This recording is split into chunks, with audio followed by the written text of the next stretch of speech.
간절히 바라며 우리 주 예수 그리스도의 이름으로 감사하며 기도드립니다. 아멘.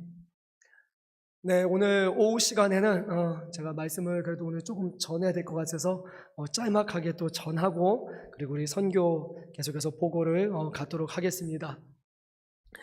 네, 오늘 말씀은 그 자체로 그냥 무슨 의미인지를 우리가 충분히 알 수 있습니다. 사도 바울은 복음을 전하기 위해서 그 이유 하나만으로 다른 사람들에게, 다양한 사람들에게 그들에 맞춰서 그들의 수준으로 복음을 전했다고 말씀합니다. 유대인들에게는 유대인처럼 행동하고, 그리고 그 율법을 알지 못하고 율법을 살아가지 않는 사람들에게는, 이방인들에게는 그 율법이 아닌 다른 방식으로 그들은 전하면서 복음을 증거했다고 합니다. 근데 사도 바울은 오늘 말씀을 시작하면서 모든 사람들에게 자기가 종이라고 말을 전해요. 근데 우리가 잘 아는 것처럼 사도 바울은 종이 아니에요. 노예가 아니죠. 로마 시민권을 가진 자유인이고, 많은 사람들이 흠모하고 부러워할 만한 사람이죠. 학식 면에서 있어서도 그 누구보다 가장 뛰어난 학식을 갖췄고, 그리고 사내들인 공회의원이었던 그 사람이 오직 복음을 증거하기 위해서 자신의 세상의 모든 지식도 배설물처럼 여기며 오직 그리스도의 십자가만을 전하기를 원한다라고 그는 말씀으로 전합니다. 우리 사도 바울뿐만이 아니라 이 자리에 있는 저와 여러분들도 아마 이 복음을 전하기 위해서 우리가 그 사람에 맞추기 위해서 참 어려움을 많이 당했을 겁니다. 손해보는 일들도 있었을 것이고, 또 뭐 비웃음을 상하는 그런 일들도 분명히 있었을 거예요. 최근에 우리 모교 전도팀이 전도하다 보면 상가를 돌아다니면서 또 복음 전하잖아요. 근데 이제 그냥 가서 인사하면 사람들이 그다지 환대하지 않다 보니까, 뭐 먹으려 했던 것도 아닌데 가서 음식도 사서 먹어서, 그래서 그 사람들에게 더 이해하고 다가가기 위해서 그런 노력으로 우리는 복음을 증거하기 위해서 다양한 방식으로 행하기도 합니다. 저도 제가 제일 못하는 게 뭐냐면, 목회자로 제일 못하는 게 설교를 짧게 하는 거예요. 너무 공감을 하시네요. 네.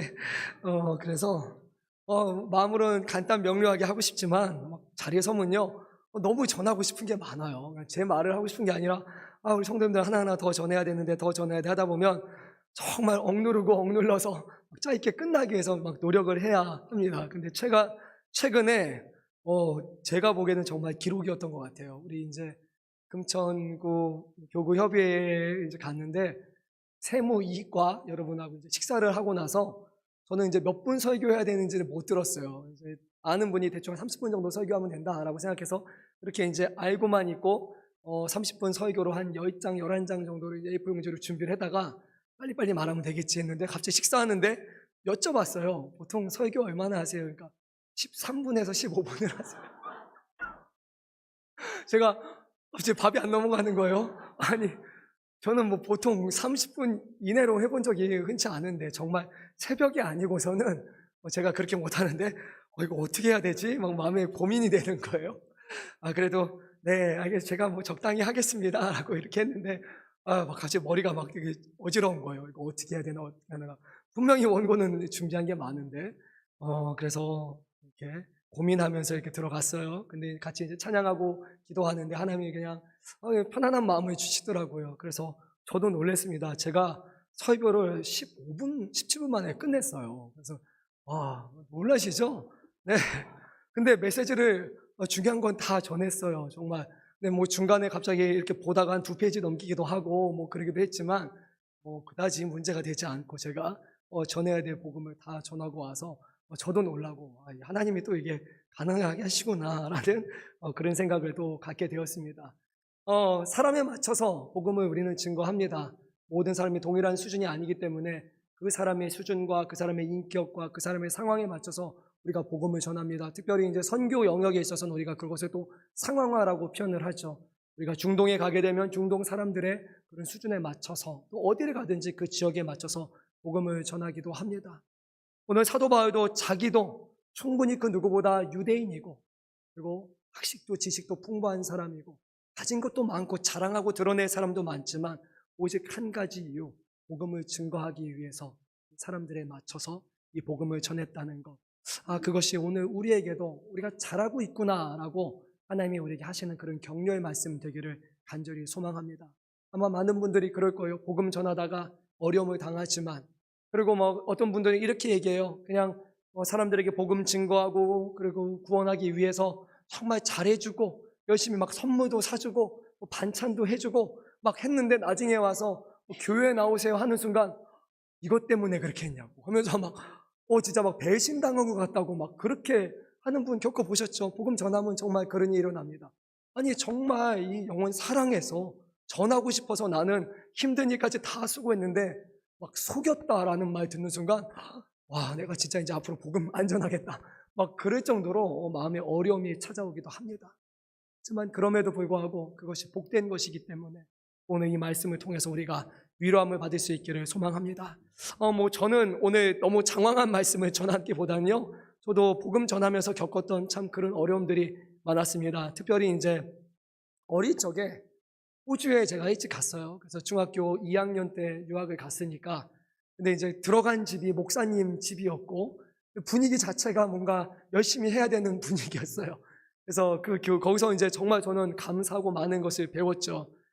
처음에 제가 뭐 전도를 하려고 한 건 아닌데, 하니까 이제 형들도 그렇고 거기 있는 분들이 막 다 전도지를 이제 뭐 목요일, 금요일 저녁 되면 다 접는 거예요. 그래서 접어야 되는구나. 해야 되는구나. 그렇게 해서 다음날이 됐더니 이제 전도지를 이렇게 주는 거예요. 처음이니까 이제 500장만 주셨어요. 많지는 않고 갔는데 거기 보면은 이제 한인들이 많이 지나가는 그런 역이 있어요. 거기 역의 광장, 이 역 골목에서 딱 광장으로 들어서서 역을 가는 그 입구가 명당이라고 얘기하더라고요. 그래서 희서가 오늘은 네가 가서 여기서 이거를 전해라라는 거예요. 처음 가니까 막 이거 뭐지? 막 이렇게 그냥 이렇게 하고 있는 거예요. 가서 뭐 할 수 있겠습니까? 중2, 중3 뭐 이 나이 애가 가서 그냥 안녕하세요. 90도로 인사하고 따뜻하게 하고 예수 믿으세요. 이렇게 하고 이렇게 이제 500장을 다 했던 것 같아요. 나중에는 1000장까지 제가 이걸 나눠줬어요. 근데 뭐 다양한 사람이 있어요. 받고 이렇게 뭐 안 받아요 이 정도는 괜찮아요. 받고 던지는 것도 있는데 받고 꾸겨서 던지는 사람도 있어요. 앞에다가 얼마나 상처가 돼요. 그래도 네 가가지고 해가지고 가고 그 계목 하나하나 마지막에 돌아갈 때는 돌아가면서 혹시 전단지 그냥 버려진 거 있는지 그대로 모아가지고 주워가지고 그냥 다 버리고 그렇게 정리를 합니다. 뭐 어른들은 괜찮아요. 중3이다 보니까 막 그렇게 말로 심하게는 안 해요. 근데 이제 힘든 게 뭐냐면 동갑내기 친구들이 이렇게 가게 되면 이게 너무 부끄러운 거예요. 이렇게 보면은 괜히 좀 뻘쭘하기도 하고 마음 같아서는 어디 이렇게 가서 이렇게 지나가고 있다가 나중에 오고 싶은데 이제 그럴 수가 없잖아요. 그래서 거기서도 이제 보면서 아이들에게 그냥 아무것도 모르는 사람처럼 해맑은 이제 미소를 가지고 예수 믿으세요, 예수 믿으세요 이렇게 복음을 전했던 그런 애들이 있습니다. 참 지금 돌아봐서 생각하면 너무 감사했던 시간이에요. 복음을 전함에 있어서 누군가의 눈높이에 맞추기도 하고 또 복음을 전하는 것에 있어서 사람들에게 안 좋은 소리도 듣고 세상에서 우리가 뭐 언제 그렇게 살아봅니까? 안 좋은 소리 한마디 하면 같이 한마디 하고 싶어 하고 뭐 직장 아니면 정말 높은 사람이어서 어쩔 수 없는 거 아니면 웬만하면 대갚아 주는 것이 우리의 모습이지만 오직 복음을 위해서 그리스도로 인해서 우리가 그렇게 살아간다는 것 그것이야말로 하나님이 우리에게 주시는 은혜라고 생각이 듭니다. 저가 이렇게 오기 전에 잠깐 이렇게 생각해 봤어요. 와, 내 성격이 정말로 많이 바뀌었구나.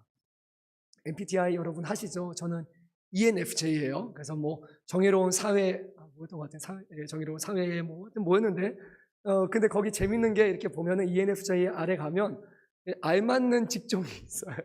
혹시 ENFJ 있으세요? ENFJ? 없네요. 흔치 않다고 하더라고요. 한국이 한 1%, 전 세계적으로 좀 적어요. 근데 거기에 이렇게 써 있어요. 목회자. 목회자가 직종이 맞는 직종이라는 거예요. 저에게. 일반적으로 교사, 가르치는 사람, 웅변하는 사람, 사회 정의가 그렇게 그리고 나서 목회자라고 써 있는 거 보면서 너무 감사한 마음이 드는 거예요. 왜냐하면 저는 원래 그랬던 사람이 아니었거든요. 다른 사람에게 다가가서 배려하고 이해하고 품어주고 아껴주는 그게 좀 ENFJ의 좀 특징이라고 하더라고요. 희생하고 맞춰주는 그런 모습인데 원래 저는 그런 사람이 아니었거든요. 못하는 사람 있으면 지적하는 거 좋아하고 왜 그렇게 사냐고 똑바로 살라고 그러면서 좀 모함하고 함부로 하고 기준에 도달하지 않는 사람들은 왜 이거밖에 안 되냐고 좀 이렇게 함부로했던 사람이 저라는 사람이었는데 정말 하나님의 은혜로 성격도 바뀌게 되었구나. 하나님이 복음에 알맞는 그런 사람으로 더 바꿔 가셨구나라는 그런 생각을 혼자 하면서 혼자 아래서 저는 좀 이렇게 감사하면서 기도를 드렸습니다. 아마 이 자리에 한 분 한 분 세워보면은 하실 말들이 참 많을 거예요. 복음을 위해서 뭐까지 당해봤느냐, 남편에게 복음을 전하기 위해서 어떤 어려움을 당해봤느냐, 아내에게, 시어머니에게, 시아버지에게 복음 전하기 위해서 또 어떤 것들을 당해봤느냐, 우리의 자녀들 복음 전하기 위해서 어떤 수모와 수치와 어려움까지 당해봤느냐라고 얘기할 때 정말 많은 일들을 여러분들이 이 아래에서 할 수 있을 것이라고 생각이 듭니다. 하나님이 이 모든 것을 아무것도 아닌 걸로 여기신 것이 아니라 이것이 복음에 합당한 것이고 그렇게 하는 우리에게 이것이 잘하고 있는 것이라고 오늘 말씀하십니다. 오늘 우리 그것을 기억하며 또 감사하기를 바랍니다. 끝으로 사도 바울은요, 자기가 이 모든 어려움을 당하는 그 이유가 정확한 방향성을 가지고 이 일을 했다고 말합니다. 우리 한번 24절 말씀을 한 목소리로 읽도록 하겠습니다.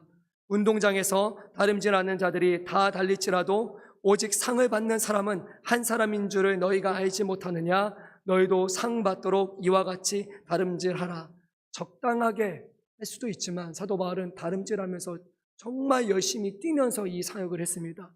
그 이유는 바로 27절 말씀 보면은 25절 말씀을 보면요, 이기기를 다투는 자마다 모든 일을 절제하나니 그들은 썩을 승리자의 관을 얻고자 하되 우리는 썩지 않을 것을 얻고자 함이고, 26절에서는 다름질하기를 향방 없는 것 같이 아니하고 싸우기를 허공치는 것 같이 아니하면서 오직 정확한 복음의 목적을 위해서 자신이 이 사명을 가지고 그 길로 열심히 다름질하면서 나아갔다고. 사랑하는 성도 여러분, 우리가 복음을 위해서 그리고 예수 그리스도를 증거하는 것을 위해서 우리의 생각도 때로는 좀 죽여야 되고 우리가 하고 싶은 것도 좀 절제해야 되고요.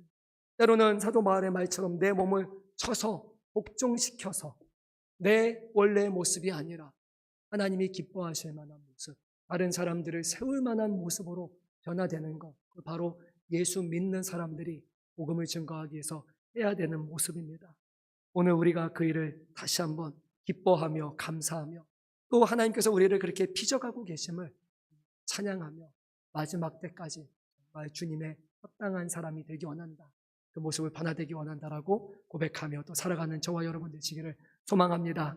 이 시간 제가 소개를 할 텐데요, 저희 선교사님들이 오시면 항상 요 앞자리에서 하세요. 그래서 오늘 우리 백승찬, 우리 진수민 선교사님도 부담이 되겠죠. 당연히 부담되는 자리예요. 그래서 우리 앞에 나오셔가지고 오늘 선교 보고 해주시고요.